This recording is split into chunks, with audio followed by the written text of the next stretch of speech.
Here we are with an update on the 57 Rescue. We're looking at the next phase of the build process, and kind of here's what we've done so far.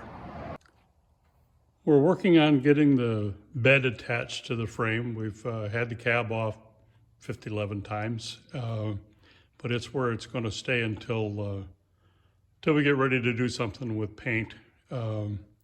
We've got the box back on it. Put the fenders on just for show. The main thing that I wanted to demonstrate here is the wheel well opening. We've got it about as close as we can get it to what we want it to do without going crazy. Because we moved the cab ahead the 1.5 inches, it kind of opens up the gap between the box and the cab, but we feel as though that's an acceptable difference, and if it really gets to bugging on us, I can just put like an 1.5 inch angle iron up and across and down the other side to make a little filler box in for that. So that's where the box is going to stay. As you can see, ours is cut out for the surface spare tire mount, and I'm going to be building that. I've got the plans for that. There's an angle iron that goes in here, and there's rods that come out from the top. One that goes down through this hole to where you can put the spare tire up on the fender. They came both ways. You could get them either with a smooth fender or with this cutout. I have both. But I kind of like the idea of A, having the spare tire out where you can see it, because I think it looks really cool.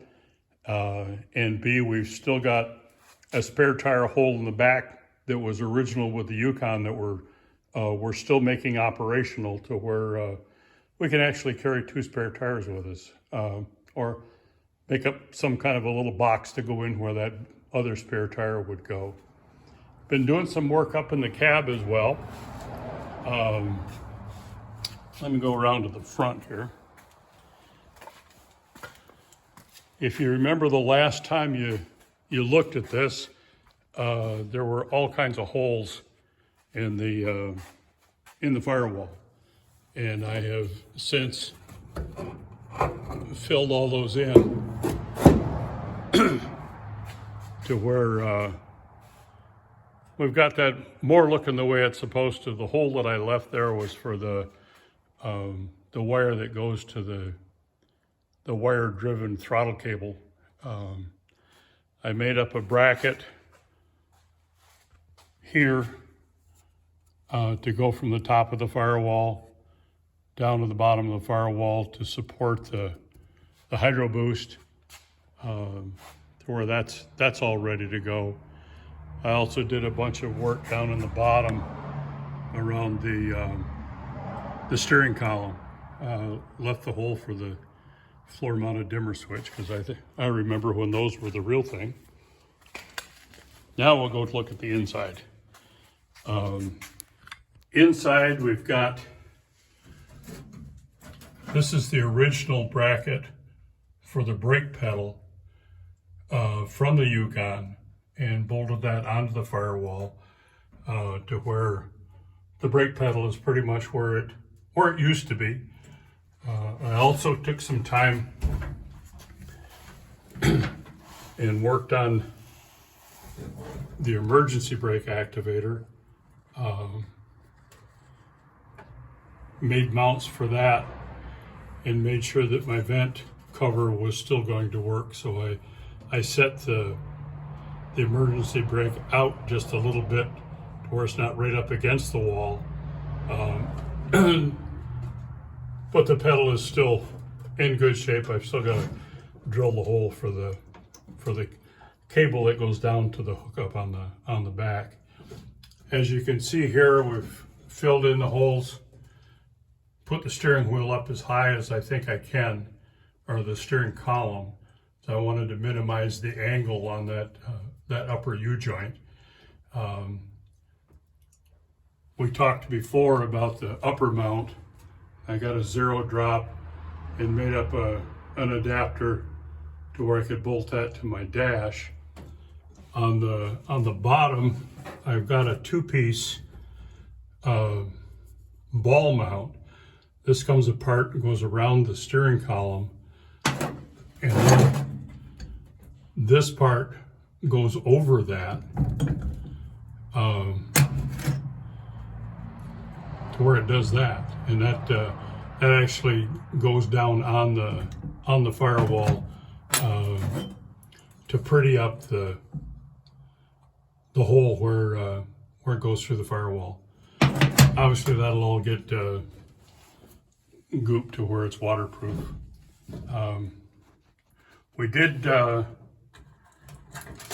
get the new transmission cover. Got that installed. That was just a mock-up to see that it's going to fit. And obviously that needs to be sealed as well. Right at the moment, I've got foam windowsill that sticks down for weather stripping, and I'm either going to use that or just put a big bead of silicone caulk around it to hook that down. So that pretty much shows you what we got going on down there. There's my cool steering wheel. And it actually works to steer the wheels, which is an added bonus. Now coming back out, going around to the back of the truck, show you what I've been doing here. We took all the cross members off and cleaned them up, de-rusted them, painted them, put them back inside the box, and another beautiful job for my lift to pick up the box to where I could work underneath it. And then I started working on floorboards. You know, I looked at Marquee and a bunch of other places that had floors for sale, and I thought that they were ridiculously overpriced for what they were. We're making this to be a truck, not a piece of furniture, so I don't need cherry or koala wood or anything like that. I just want a bed that's going to last for a while where I don't have to go back in and do it. So Joffrey and I did some research, and we found pressure-treated lumber to do that. Now, originally, I was going to use deck boards, and of course, those are a solid 1 inch instead of 3/4 like they're supposed to be, which didn't really pose a problem because I could always router out where it went across the bed rails and in the back to make it to where it didn't stick up and sit down where it belonged. But the big problem was they only come in the one dimension, which is they're a 1x6, which is really 1x5.5. So I was going to end up having to put a couple extra strips in to do the constant boards across, and I wanted to keep it looking as normal as possible. And this is quite an interesting evolution. The 47 to early 55s, the AD models, had 9 boards going across the bed, and when they came out with the task force size, they went to 7 boards. And the early ones had a little bit wider board here on this edge, and then they had a 5.5, 2 7s, 2 7s, 5.5, and the outside board. We found playing with ours that we don't have a 57 box. We've got, I think it's a 61. It's a 60 to 62 box. And interestingly enough, they put the 2 narrow boards in the middle on those boxes to where we've got 3 1/8, 7 7/16, 7 7/16, 5 7/16, and then 5 7/16. 2 7 7/16 and a 3 1/8 on the other side. That's easy enough to figure out what you're doing because the cross rails are already drilled, so you know where the wide boards go and where the narrow boards go. Now the boxes are supposed to be bolted down with bolts that go through the floor, through the cross member, through the frame, and bolt that, and they've got an offset fender washer to keep the carriage bolt from turning while you're tightening up the bottom. Being a little different, I didn't want that. The only holes that I wanted in the bed were what you see here for the carriage bolts that hold the bed down to the floor, and then all the rails that keep the boards down, because they actually just sit on there, and these rails hold them down. They're not actually bolted to anything. They just sit in there, and that allows the box to move as you go over bumps and play off-road and stuff with it. When we got the kit, it's supposed to be for a 57 box, obviously, and this slot right here is where the hold downs for the rear rail are on a 57.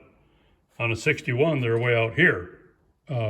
So instead of moving them over or trying to drill down through the frame, because there's a rear bumper mount that goes right underneath that, I made up an L bracket and welded that to the rear rail. Now I've got a piece of pressure treated wood that's 3/8 of an inch thick, to where I've actually raised the bed up 3/8 of an inch from what it would be if it was sitting directly on the frame. The old ADs actually sat on blocks of hardwood, and then when they came up with this style, they've got a rubber mount that's supposed to go in there again to stop it from squeaking and all that kind of stuff. I raised that up, that 3/8 of an inch, to allow me to not have to do any grinding on the cross members to where they fit on top of the frame, and it gives me allowances for the wiring harness, and also for up here where you see the plastic bag. That's the gas filler, and that's going to come through here and then go across, go under here, and come out to the rear fender. Started out with that. No, that's not going to work. So there's a company called Menards. It's like a Lowe's. It's up in the northern part. Oh, it's in Missouri, and I've got friends there and up in Michigan. And I got on their website, and they had 3/4 inch pressure treated lumber that was already stained brown. And I said, far out, that's exactly what I'm looking for. So I bought a bunch of that, got some extra ones in case I made a mistake, which I did. But the cool thing about that is they're 8 feet long, and these real boards are only 77 1/8. So it gives you pieces that you can play with to figure out how you're gonna do the edges. Because obviously these little rails have got edges that stick down inside the boards to hold them in place, and they're also, that thick, so you need to take part of the board off so those sit down, and you can adjust that depending upon whether you want the stuff to ride on the rails, like if you slide something in, or you can recess the rails down a little bit more to where whatever car you've got sits directly on the wood, and that's the way that we went. So our edges are cut down a little bit more than what the book says it's supposed to be. That's supposed to be 1/8 of an inch down, and then the notch is 3/16 down from that. 3/16 across, allow the wood to expand and contract. It's interesting, wood only expands and contracts widthwise. It doesn't expand and contract with the grain.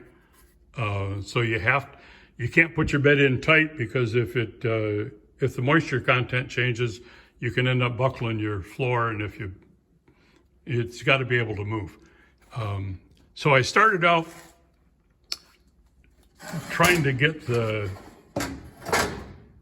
side picture of the board the way it's supposed to be. And I had a dado blade on my table saw to where I could cut a wide swath. And I went out to 5/8 because you're supposed to have 3/8 for this piece and then 3/16 for that piece. So you need about 5/8 all the way across, and then do your other little knots from there. Thought it was doing good, and when I got through, it didn't work worth a darn. The reason for that is, and we'll see if we can. Okay, you can see that big hump right there, where if you don't keep the board totally flat, you'll end up with a mountain right there, and that changes where the rail sits on your piece. So after I had them all done that way, at least I had the 5/8 part all right. So I had that dimension. So what I did then was got out my trusty router and put a tip on it that's 1/2 inch, but it has the bearing on it to where you don't have to worry about a guide. So what I did was put the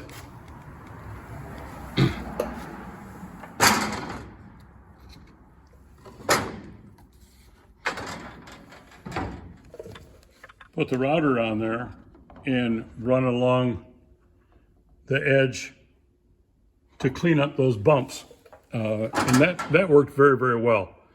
And then I used just one part of my dado blade to cut the notch for the rails to sit in. And there's the cross section that I came up with. And if you run down that one, it's nice and straight all the way across to where everything lays down the way it's supposed to. They said that these wide boards are supposed to be 7 7/16. They come 7 1/2, which is only 1/16 of an inch more. So I trimmed the narrow ones that are in the middle to where those are the dimension that they're supposed to be, the 5 7/16. These were close enough that I said, we're just going to go with it. So we did. Bed fits in there fine. The rails fit in there fine. So I've got about $90 in the floor, and it's all pressure treated lumber. It's already stained. You don't have to do anything to it for 5 or 6 years. If it's a deck, so, as long as the truck isn't going to be sitting outside forever, it should last me longer than I care to worry about. At least that's my plan. Now I showed you the back holding that down. There's 4 places along the frame that the bed is supposed to be bolted down to the frame of the truck. The next one up is like 10 1/2 inches up. Again, cut a piece of wood to fit that, and the bolt is supposed to go down through that hole, but the floor is supposed to be there and stick up through the floor. I don't want that to happen. So I made up some capture nuts to where they will go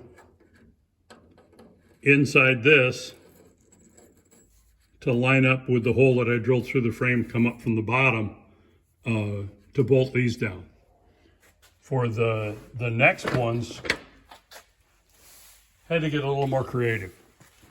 The next frame that's supposed to have a mounting bracket is right here. So what I did was build a piece that goes in here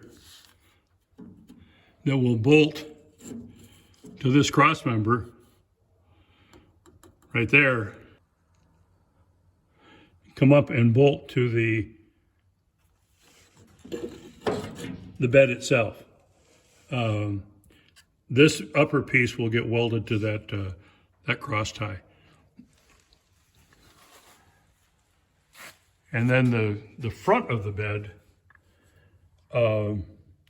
actually bolts to the Easy Chassis swap kit. And I have those little capture nuts for that too, to where I can come up from the bottom, because I've got to put the floor down before I can mount the box to the truck. So I've got to be able to do this from underneath rather than drill down through everything and hook it up that way. I really like the looks of the original gas cap. That this is where the original gas cap goes if you've got the tank inside the truck. And I liked the nostalgia look of the twist top gas cap, and they come in locking as well, to where you don't have to worry about somebody siphoning your gas out. So the idea is to put that back here on the back of the gas tank, and the little twist on that is that this vehicle has an evap system on it, which we're going to keep. Most of the people that do swaps get rid of the evap system because they say they don't need it. But if you don't have that, you end up with a gassy smell like you had with the old carburetors being vented to the atmosphere. And I don't want to be able to do that. I want to be able to have it like it was before. So if you look down inside, there's another pipe that's this diameter that welds in right there. And with some research, I found out that the new GMC vehicles, in fact, almost all the vehicles now, have a capless filler pipe, to where there's two flopper valves inside that hole, to where you don't have a cap. There's just a door that goes over it. So I've ordered one of those for a 2018 to 2022 Corvette, because it's just a little short piece, and surprisingly enough, it's the cheapest one around. And I'm going to put that with this outside piece to where I've got my filler cap. But when you take the filler cap off, you've got those two flopper doors in there, to where it allows you to pressurize for the computer to monitor the pressure that's in the tank and tell it when it needs to open the evap valve. So that's a little difference in what's going on. Oh, a pro tip. When you're working by yourself and you're trying to do things on both sides of the firewall, your arms aren't long enough. So it turns out that a magnet is your best friend. Like on the inner fender walls, you can put your bolt, stick your bolt through there, and let that hold the bolt so you can get the nut started on the other side. Just a little oh by the way. We want to keep the four-wheel drive unit because it's a four-wheel drive truck. And we plan on using the four-wheel drive switching assembly that came out of the Yukon. But instead of trying to find a place on the dash to put that, we're hoping that there's enough room in the little abbreviated glove compartment that comes with the Vintage Air system, to try to put it in that glove compartment. Vintage Air is a unique thing. We ordered that. They said there was a 6 months wait time for it. It came like in 4 weeks. So it's been sitting in my storage area for a couple of months. I was getting ready to mock that up to see where I had to cut the firewall for the holes. And lo and behold, they sent me an evaporator unit for a 76 to 78 Corvette instead of a 57 truck. And we've been having our issues trying to get that straightened out. Vintage Air has been great. They sent me a return authorization for the evaporative box. I ended up having to take that 70 miles away to a FedEx office distribution center. You couldn't just take it to any FedEx place. But I got that sent back. They shipped out a new one, and it's been 2 weeks with operational delays. So I'm happy with FedEx. I'm not quite so, or happy with Vintage Air, not quite so happy with FedEx. So we're still waiting on that evaporative system to see how big that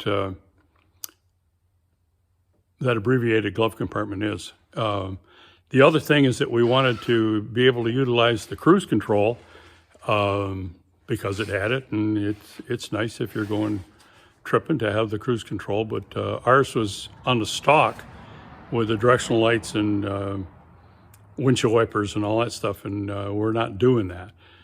So I did some research and found a place called, I think it's like M&R Cruise Control out of Saginaw, Michigan, and they make a dash-mounted push button that's got off and on, accelerate, decelerate, just like you'd have on the stock, but it's just a little,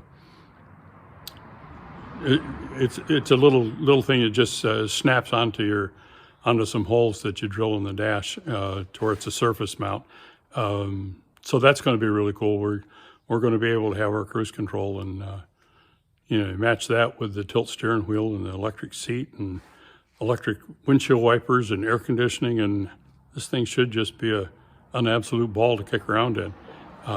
Plus, you can roll the windows down and stick your arm out the window. You can't go cruising without your elbow out the window.